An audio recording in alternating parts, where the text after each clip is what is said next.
Hello friends, आज मैं NCERT book से क्लास 6 का हिस्ट्री पढ़ाने जा रहा हूं, जो यूट्यूब पे यूनिक होगा क्योंकि मैं इस वीडियो के अंत में इस चैप्टर का निचोड़ और एग्ज़ाम में आने वाले क्वेश्चन का डिस्कशन करूंगा।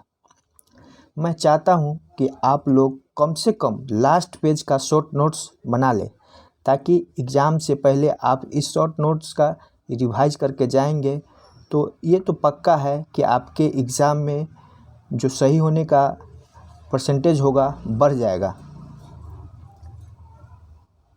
तो चलिए स्टार्ट करते हैं। सबसे पहले इस चैप्टर में हम लोग अपने अतीत के बारे में जानने की कोशिश करते हैं। अतीत के बारे में बहुत कुछ जाना जा सकता है, जैसे लोग क्या खाते थे, क्या कपड़े पहनते थे, किस तरह के घरों में रहते थे। हम शिकारियों, पशुपालकों, कृषकों या फिर वैज्ञानिकों के जीवन के बारे में जानकारियाँ हासिल कर सकते हैं। यही नहीं, हम यह भी पता कर सकते हैं कि उस समय बच्चे कौन से खेल खेलते थे, कौन सी कहानियाँ सुना करते थे, कौन से नाटक देखा करते थे या फिर कौन से गीत गाते थे। अब इसमें हम देखेंगे कि लोग कहाँ रहते थे। तो इसमें हम देख रहे हैं कि नर्मदा नदी के आसपास लाखों वर्ष पहले लोग इस नदी के तट पे रहते थे। यहाँ रहने वाले आरंभिक लोगों में से कुछ कुशल संग्राहक थे जो आसपास के जंगलों को विशाल संपदा से परिचित थे। अपने भोजन के लिए वे जड़ों, फलों एवं जंगलों के अन्य उत्पादों का यहीं से संग्रह किया करते थे। एक चीज़ बता दें दोस्त, जिस समय मनुष्य खाद्य संग्राहक था और खाद्य संग्राहक से कब खाद्य उत्पादक हो गया, हम लास्ट में इस वीडियो को बताएंगे। वे जानवरों का शिकार भी करते थे। अब देखिए, अब है कि इसमें बोल रहा है कि सुलेमान और किरथर पहाड़ियाँ। तो हम लोग ये जान लें कि सुलेमान और किरथर पहाड़ियाँ पाकिस्तान में पड़ता है। इस क्षेत्र में कुछ ऐसे स्थान हैं जहां लगभग 8000 वर्ष पूर्व स्त्री पुरुषों ने सबसे पहले गेहूं तथा जौ जैसी फसलों को उपजाना आरंभ किया था। उन्होंने भेड़, बकरी और गाय, बैल जैसे पशुओं को पालतू बनाना शुरू किया। ये लोग गाँव में रहते थे। उत्तर पूर्व में गारो तथा मध्य भारत में विंध्य पहाड़ियाँ को पता लगाते हैं, जो शिलोंग पठार में है, मेघालय में है। यहाँ कृषि का विकास हुआ, जहाँ सबसे पहले चावल उपजाया गया। वे स्थान विंध्य के उत्तर में स्थित है। यहाँ देखते हैं सहायक नदियाँ उन्हें कहते हैं जो एक बड़ी नदी में मिल जाती है। लगभग 4700 वर्ष पूर्व इन्हीं नदियों के किनारे कुछ आरंभिक नगर फले फूले। ये इम्पोर्टेंस है, 4700 वर्ष पूर्व आरंभिक नगर। और गंगा के किनारे 2500 वर्ष पूर्व।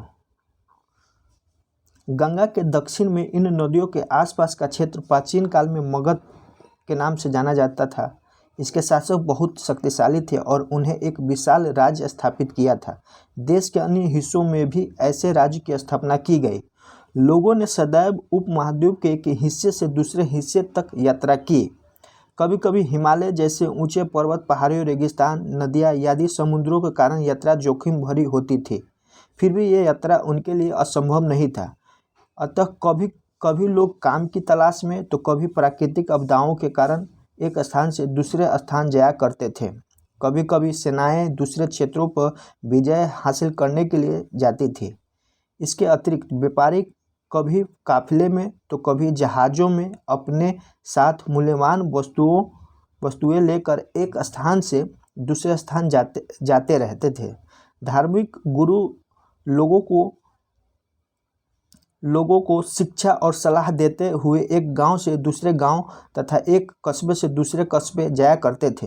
कुछ लोग नए और रोचक स्थानों को खोजने की चाह में उत्सुकतावश भी यात्रा किया करते थे। इन सभी यात्राओं से लोगों को एक दूसरे के विचारों को जानने का अवसर मिला। आज के संदर्भ में भी ये देखें तो पहाड़ियाँ, पर्वत, समुद्र इस उपमहाद्वीप की प्राकृतिक सीमा का निर्माण करते हैं। हालांकि लोगों के लिए इन सीमाओं को पार करना आसान नहीं था। जिन्होंने ऐसा चाहा ऐसा कर सके, वे पर्वतों की ऊंचाई को छू सके तथा गहरे समुद्रों को पार कर सके। उपमहाद्वीपों के बाहर से भी कुछ लोग यहाँ आए और यहीं बस गए। लोगों के इस आवागमन ने हमारी सांस्कृतिक परंपराओं को समृद्ध किया। कई सौ वर्षों लोग पत्थर को तराशने, संगीत रचने और यहाँ तक कि भोजन के बनाने के लिए नए तरीकों के बारे में एक दूसरे के विचारों को अपनाते रहे। अब देखेंगे कि अपना देश का नाम कैसे पड़ा, और लास्ट में भी हम बताएंगे इसके बारे में। अपने देश के लिए हम प्राय इंडिया तथा भारत जैसे नामों का प्रयोग करते हैं। इंडिया शब्द इंडस से निकला है, जिसे संस्कृत में सिंधु कहा जाता है। अपने एटलस में ईरान और यूनान का पता लगाओ। लगभग 2500 वर्ष पर उत्तर पश्चिम की ओर से आने वाले ईरानियों और यूनानियों ने सिंधु को हिंदोस और इंदोस और इस नदी के पूर्व में स्थित भूमि प्रदेश को इंडिया कहा। भारत नाम का प्रयोग उत्तर पश्चिम में रहने वाले लोगों के एक समूह के लिए किया जाता था। इस समूह का उल्लेख संस्कृत में आरंभिक कृति ऋग्वेद में मिलता है। ये इम्पोर्टेंस है। भारत जो ऋग्वेद में उल्लेखित है। बाद में इसका प्रयोग देश के लिए होने लगा।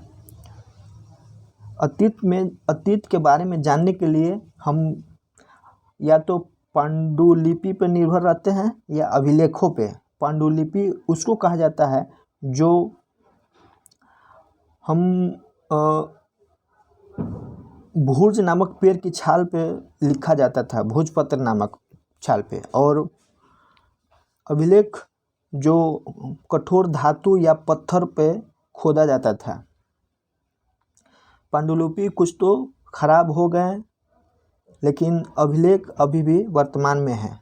पहले के लोग प्राकृत भाषा का प्रयोग आम लोग करते थे। पहले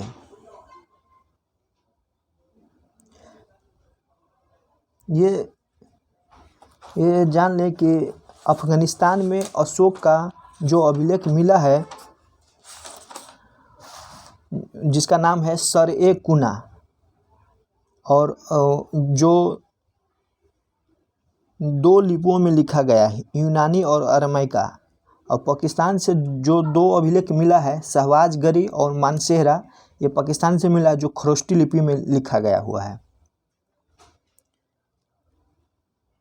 नेक्स्ट देखते हैं। इसमें तो कुछ नहीं है पांडुलिपि और उसके बारे में, इसमें तो कुछ नहीं है। हाँ, यहाँ पे एक है कि शिल्पकारों के जीवन से बहुत भिन्न था। जैसा कि हम आज भी देखें, उस समय भी देश के अलग अलग हिस्सों में लोग अलग अलग व्यवहार रीति रिवाज का पालन करते थे। उदाहरण के लिए, आज अंडमान द्वीप के अधिकांश लोग अपना भोजन मछलियाँ पकड़ कर, शिकार करके और फल फूल के संग्रह द्वारा प्राप्त करते हैं। इनके विपरीत शहरों में रहने वाले लोग खाद्य आपूर्ति के लिए अन्य व्यक्तियों पर निर्भर करते हैं। इस तरह के भेद अतीत में भी था। इसके अतिरिक्त एक अन्य तरह का भेद है। उस समय शासक अपनी विजयों का लेखा जोखा रखते थे। यही कारण है कि हम उन शासकों तथा उनके द्वारा लड़ी जाने वाली लड़ाइयों के बारे में काफ़ी कुछ जानते हैं, जो अभिलेखों पर लिखा जाता था। जबकि शिकारी, मछुआरे, संग्राहक, कृषक अथवा पशुपालक जैसे आम आदमी प्राय अपने कार्यों का लेखा जोखा नहीं रखते थे। पुरातत्व की सहायता से हमें उनके जीवन को जानने में मदद मिलती है। हालांकि अभी इसके बारे में बहुत कुछ जानना शेष है। ये तिथि के बारे में है, एडी और बीसी। बीसी का मतलब होता है बिफोर क्राइस्ट, एनो डोमिनी। ये सब पढ़ने की जरूरत न है। अब चलिए अब इसका आंसर देखते हैं। इसका आंसर है नर्मदा घाटी। मिलान करना है तो नर्मदा घाटी का हो जाएगा आखेट तथा संग्रहण। मगध क्या था? मगध पहला बड़ा राज्य था। गारो पहाड़िया आरंभिक कृषि हुआ था। सिंधु तथा इसकी सहायक नदियाँ के आसपास ही प्रथम नगर बना था, जो 4700 BC पूर्व था और 2500 BC पूर्व गंगा घाटी के किनारे बसा था। पांडुलिपियों और अभिलेखों में एक प्रमुख अंतर क्या है? तो पांडुलिपि जो है तारपत्रों अथवा भोजपत्रों पर हाथ से लिखी गई थी, और अभिलेख पे क्या होता है, हार्ड सरफेस और पत्थर धातु की पर उत्कीर्ण किया जाता है। इसमें कृषि का आरंभ 8000 वर्ष पूर्व हुआ, ये सब याद रखने की चीज़ है। सिंधु सभ्यता का प्रथम नगर 4700 वर्ष पूर्व है। गंगा घाटी नगर 2500 वर्ष, वर्तमान लगभग 2000 वर्ष। अब चलिए हम जो चीज़ के बारे में शुरू में बताए थे वो चीज़ का निचोड़ देखिए। बोर्ड नहीं है, इसीलिए हम कॉपी पे लिख कर आप लोग के सामने बता रहे हैं। जैसे पाषाण काल को हम 3 भागों में डिवाइड किए हैं, पूरा पाषाण काल, मध्य पाषाण काल और नव पाषाण काल। पूरा पाषाण काल की अवधि माना जाता है 20 लाख BC से 12,000 BC, और ये NCERT के अनुसार, और 12,000 BC से 10,000 BC मध्य पाषाण काल, और 10,000 BC से अब तक नव पाषाण काल हो गया। और पूरा पाषाण काल को भी 3 बराबर भागों में बांटा गया है, निम्न पूरा पाषाण काल, मध्य पूरा पाषाण काल और उच्च पूरा पाषाण काल। निम्न पूरा पाषाण काल मानव को होमो इरेक्टर बोलते हैं, जो मांसाहारी और 900 CC है। कभी कभी अच्छा एग्जाम में क्वेश्चन आता है, होमो इरेक्टर मांसाहारी होता है। और मध्य पूरा पाषाण का निएंडरथल है जो सर्वाहारी है, इसका क्षमता होता है 1450। और क्रोमैग्नन मानव सर्वाहारी होता है, जो आधुनिक पूर्वज है। अभी का जो मानव का आधुनिक पूर्वज कौन है? क्रोमैग्नन मानव, क्षमता है 1600 CC। तो ये इम्पोर्टेंस है, इसको याद रखना चाहिए।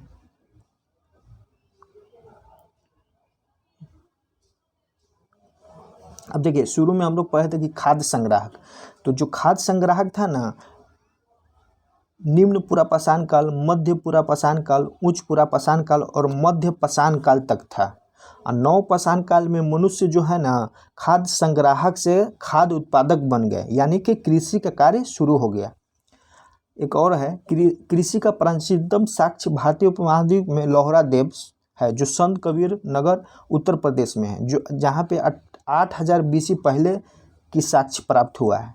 अगर क्वेश्चन में लोहरा देव नहीं हो तो मेहरगढ़ होगा 7000 BC में। और फिर एक है, विश्व में कृषि का प्राचीनतम साक्ष्य क्या है? तो विश्व में अगर कहेगा कृषि का प्राचीनतम साक्ष्य, तो ये तुर्की के हुकूक में है, चलाल हयूक भी उसको बोला जाता है। फिर पूछा जाता है कि विश्व में चावल की खेती का प्राचीनतम साक्ष्य क्या है? कोल्डी हवा। और NCERT में दिया है कि विंध्याचल पर्वत के उत्तर और पूर्व में, तो यही कोल्डी हवा था जो यूपी में है। देश का नाम इंडिया यूनानियों के द्वारा पड़ा और हिंदुस्तान पारसियों के द्वारा।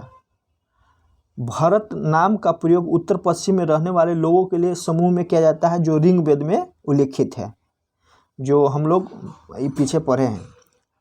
पहले के लोग प्राकृत भाषा का प्रयोग आम लोग करते थे।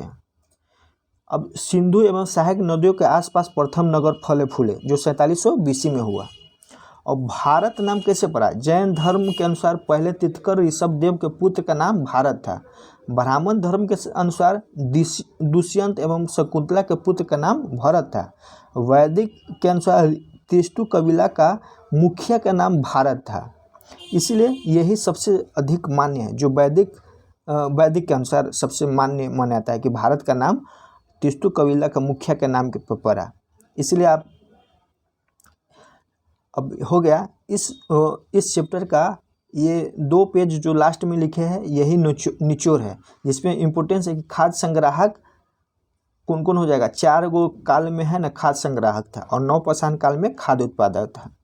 चलिए दोस्त, अब नेक्स्ट पार्ट जैसे चैप्टर 2 स्टार्ट करेंगे नेक्स्ट वीडियो में।